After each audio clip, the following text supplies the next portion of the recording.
আসসালামু আলাইকুম ওয়া রাহমাতুল্লাহি ওয়া বারাকাতুহু। আজকে আমরা একটি ইসলামের গুরুত্বপূর্ণ বিষয় এবং খুবই মজার এবং তথ্যবহুল একটা আলোচনা শুনতে চলেছি, যা হিজরি ৮ম হিজরিতে অনুষ্ঠিত হয়। এর সাথে একজন বিশেষ সাহাবীর হত্যাকাণ্ড জড়িত। পাশাপাশি ইসলামী ইতিহাসের যুদ্ধের মধ্য থেকে যে যুদ্ধে অবিশ্বাস্যভাবে আল্লাহ পাক রব্বুল আলামিন মুসলিমদেরকে সাহায্য সহযোগিতা করেছিলেন, সে বিষয়টি এখানে ফুটে উঠবে ইনশাআল্লাহ। আমরা মূল আলোচনায় যাচ্ছি। আজকে যে বিষয়টা নিয়ে আলোচনা হবে তা হলো মুতার যুদ্ধ, যা ইবনে উমায়ের আজদির হত্যাকাণ্ডকে নিয়ে এর সূত্রপাত ঘটে।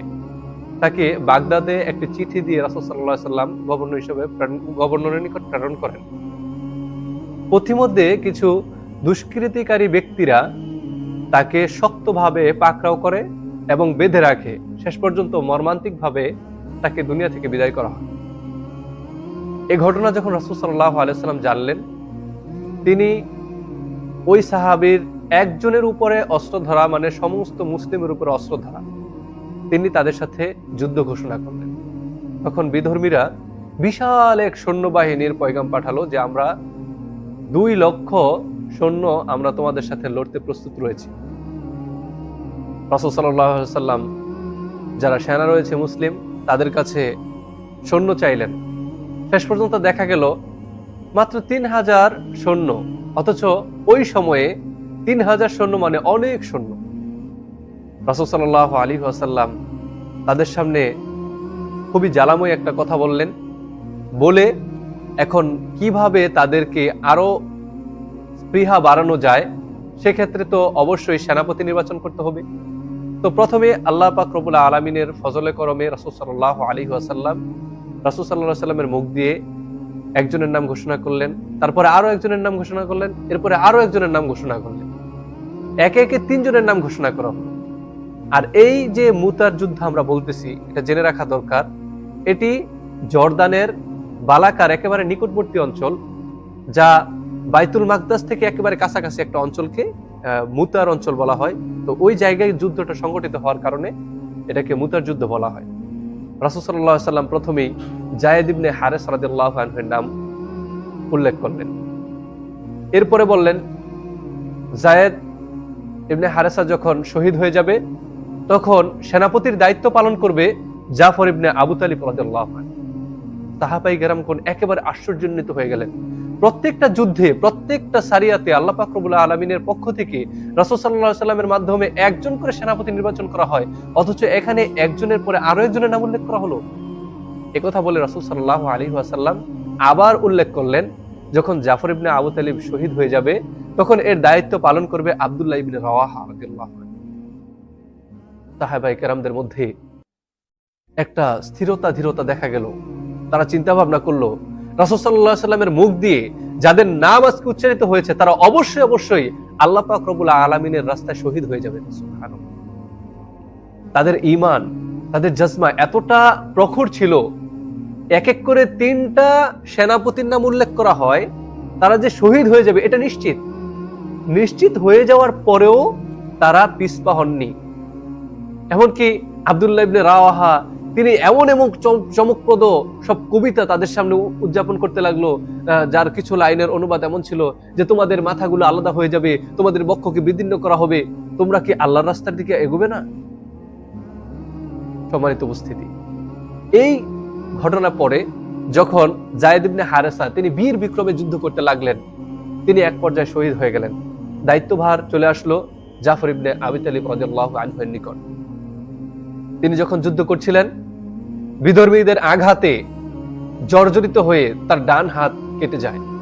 তিনি ইসলামের পতাকা বাম হাতে ধরে রাখলেন। শেষ পর্যন্ত তার বাম হাতও কেটে দেওয়া হয়। তিনি তার ২ বাহু দিয়ে বুকের সাথে মৃত্যু পর্যন্ত এইভাবে আঁকড়ে ধরেছিলেন। এ ব্যাপারে বিভিন্ন সাহাবায়ে কেরামদের আমরা কিছু উক্তি পাই, যেমন এখানে জাফর ইবনে আবু তালিব রাদিয়াল্লাহু আনহু এর যে বিষয়গুলো রয়েছে সেটা উল্লেখ করতে গিয়ে কয়েকজন সাহাবায়ে কেরামগণ, বুখারীর বর্ণনা যেটি রয়েছে যে তার শরীরে আমরা প্রায় 50টি আঘাতের চিহ্ন পাই। অন্য একটি বর্ণনায় বলা হচ্ছে যে শুধুমাত্র তার সম্মুখ ভাগে সামনের দিকেই, এটা অনেকে বলেছেন যে আব্দুল্লাহ ইবনে রাওয়াহা তিনি উল্লেখ করেছেন, আবার আব্দুল্লাহ ইবনে ওমর রাদিয়াল্লাহু আনহুর ক্ষেত্রে বলা হয়। তো তিনি বলছেন যে শুধুমাত্র তার সম্মুখ দিকে অর্থাৎ সামনের দিকে প্রায় 90টা ক্ষত ছিল। সুবহানাল্লাহ। এতগুলো আঘাত পাওয়ার পরেও যতক্ষণ না আল্লাহর রাস্তায় তিনি শহীদ হচ্ছেন, তিনি রাস্তায় ছিলেন, আল্লাহর রাস্তায়। সুবহানাল্লাহ। একটা পর্যায়ে জাফর ইবনে আবু তালিব রাদিয়াল্লাহু আনহু তিনি শহীদ হয়ে গেলেন। শহীদ হয়ে যাওয়ার পরে দায়িত্বভার আসলো আব্দুল্লাহ ইবনে রাওয়াহা রাদিয়াল্লাহু আনহুর নিকট। আব্দুল্লাহ ইবনে রাওয়াহা তিনি যখন বীর বিক্রমে যুদ্ধ করতে লাগলেন, একটা পর্যায়ে তিনিও আল্লাহর রাস্তায় শহীদ হয়ে গেলেন। আল্লাহ পাক রব্বুল আলামিন তাকেও তুলে নিলেন। এক এক করে 3 জন। প্রথমে গেলেন যায়েদ ইবনে হারেসা, দ্বিতীয় গেলেন জাফর ইবনে আবি তালিব, তৃতীয়তে গেলেন আব্দুল্লাহ ইবনে রাওয়াহা। এভাবে 3 জন ব্যক্তিকে আল্লাহ পাক রব্বুল আলামিন শহীদের মর্যাদা দিয়ে তার কাছে উঠিয়ে নিলেন। সুবহানাল্লাহ। এখন এই দায়িত্বভার কে গ্রহণ করবে? সেনাপতি ছাড়া যুদ্ধ জমবে না, নিয়ন্ত্রণ ঠিক থাকবে না।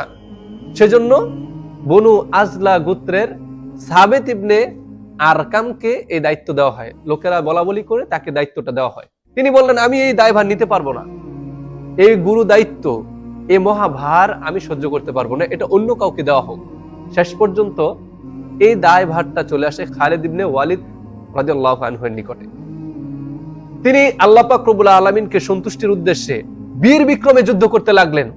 তিনি এমন যুদ্ধ কৌশল জানতেন, তার ভিতরে এত স্পৃহা, এত শক্তি, এত মজবা আল্লাহ পাক রব্বুল আলামিন দিয়েছেন। তিনি নিজেই বর্ণনা করছেন বুখারীর বর্ণনায় যে আমি যুদ্ধ করতে করতে 9টা তলোয়ার ভেঙে ফেলেছি। সুবহানাল্লাহ।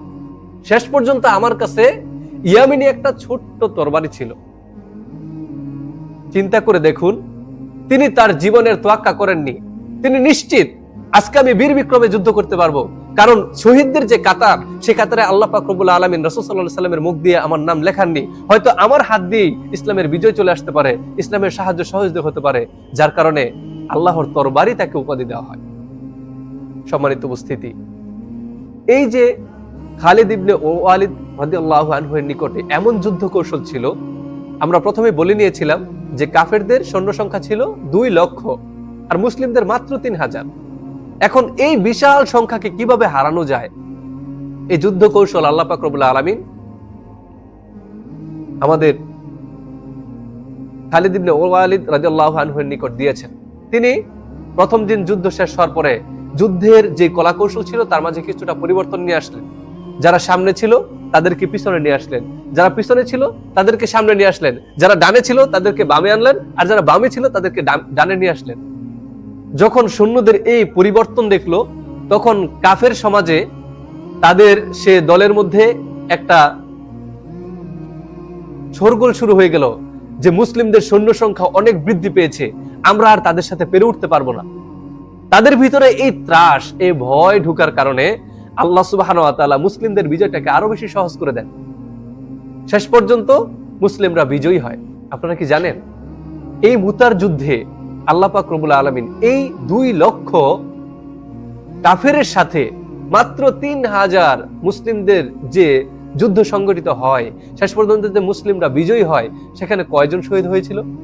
এই 3 জন সেনাপতি সহ মাত্র 12 জন শহীদ হয়। সুবহানাল্লাহ।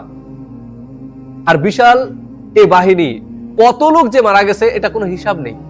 2 লক্ষ থেকে যে মুসলিমদের, এই যে একাই তো খালিদ বিন ওয়ালিদ রাদিয়াল্লাহু আনহু তিনি 9টা তলোয়ার ভেঙেছেন, তাহলে কি পরিমাণ মানুষকে তিনি হত্যা করেছেন। তাই আল্লাহ পাক রব্বুল আলামিনের প্রতি যারা অগাধ বিশ্বাস রাখে, নেতৃত্বের প্রতি যারা শ্রদ্ধাশীল হয়, যারা কমান্ডকে ফলো করে চলে, আল্লাহ পাক রব্বুল আলামিন তাদের জীবনে বিজয় দান করেন, তাদের মনে শক্তি যোগান।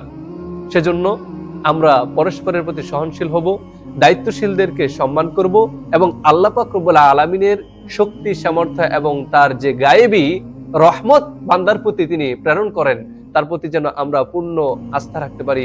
আল্লাহ পাক রব্বুল আলামিন আমাদের সেই তৌফিক দান করুন। আমিন। আসসালামু আলাইকুম।